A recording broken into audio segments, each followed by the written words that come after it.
y'all, Dixie here. Today I want to mention some things that I have been wrong about during my backpacking journey. I can admit it that I have certainly been wrong about some things. Nobody's perfect.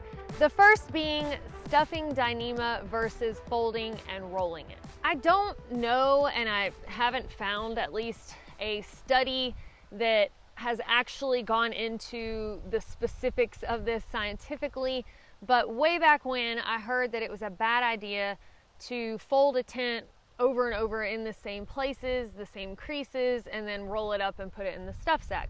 And it's called a stuff sack for a reason, right? So I prefer to just stuff my tents in the stuff sack. It's more efficient time-wise, and I don't have to think about it as much. And plus, I've never been one of those people who can pull something out of a package and then say you have to return it for some reason. I'm never getting it to go back in the package because I don't have the patience. But apparently with Dyneema, at least from what I've noticed in the last several years, it's really suggested that you do fold the Dyneema and roll it up and put it in the stuff sack instead of cramming it all in there. I've seen several different manufacturers of Dyneema tents mention this or show this in their videos when they tear down and pack up a tent. So while I haven't seen any kind of studies that prove that that's the best way to maintain and to protect and make sure you get longevity out of your Dyneema shelter, I feel like the manufacturers probably know better than I do. And if you do think about it, I can see where stuffing creates a lot more abrasion all over the tent, whereas if you fold it up, that outer wall, at least, that's typically more thin on a Dyneema tent versus the floor that's usually thicker, is more protected if you fold and roll than just cram it in there. But since I have shown myself stuffing Dyneema for years and years, I figured that I should at least point this out. I'm not saying that I will never stuff Dyneema again. The Duplex L that I have is actually easier to pack up with folding and then rolling because of the little riser rods on the head area and foot area of the tent. But if I go to use the triplex or the regular duplex, chances are I'm probably still gonna stuff. But I do think that you should know it is recommended for the longevity of your tent to fold and roll. Another thing that I would caution and say I've been wrong about is putting too much focus or weight on the weight of a pack. Now, what I mean by that is not the total weight or the base weight of a pack, so not the stuff inside of the pack, but rather the pack itself, the pack's weight. For years, I've kind of leaned towards packs that are really lightweight, not like the super ultra lightweight packs, the ones with no hip belts, but the ones that are 2 pounds or potentially even a little less. That's what I've been aiming for the past several years.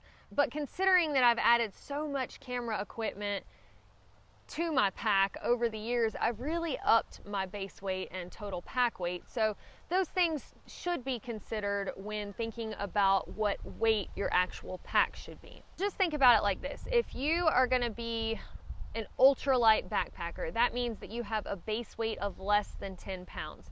So all of the things that have a constant weight in your pack, including the pack weight itself, is added up to determine your base weight. So anything that's consumable like food, water, fuel, toilet paper, things like that are not included in your base weight. So anyway, if yours is less than 10 pounds, then you probably wouldn't have any issues with a pack that itself weighs less than 2 pounds. I'm gonna say if you're in the 10 to just under 20 range, that's considered lightweight backpacking. You might be fine with a 2 pound to say 4 pound pack weight. So of course that'll kind of be relative where you're at in that range. But if you are at 20 pounds and over, then I would definitely say a pack that's 3 pounds or heavier would be best suited because it's going to have a better suspension system and have things that are going to make that heavier pack weight more comfortable for you. But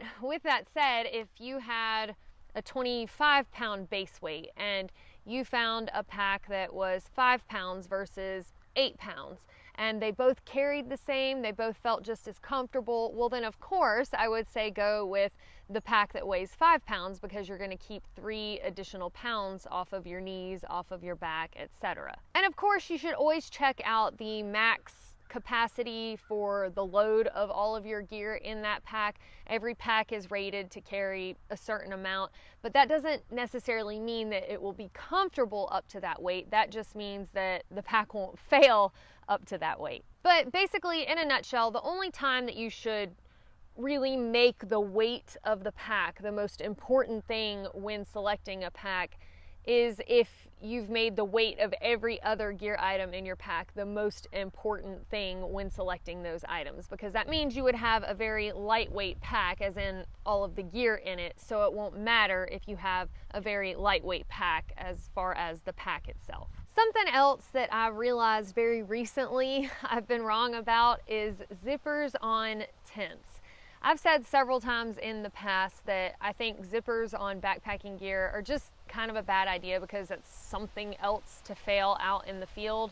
And especially with zippers on tent doors, just thinking about it not working for some reason or getting hung up, what a pain that would be, especially if you're in a situation with high winds and rain.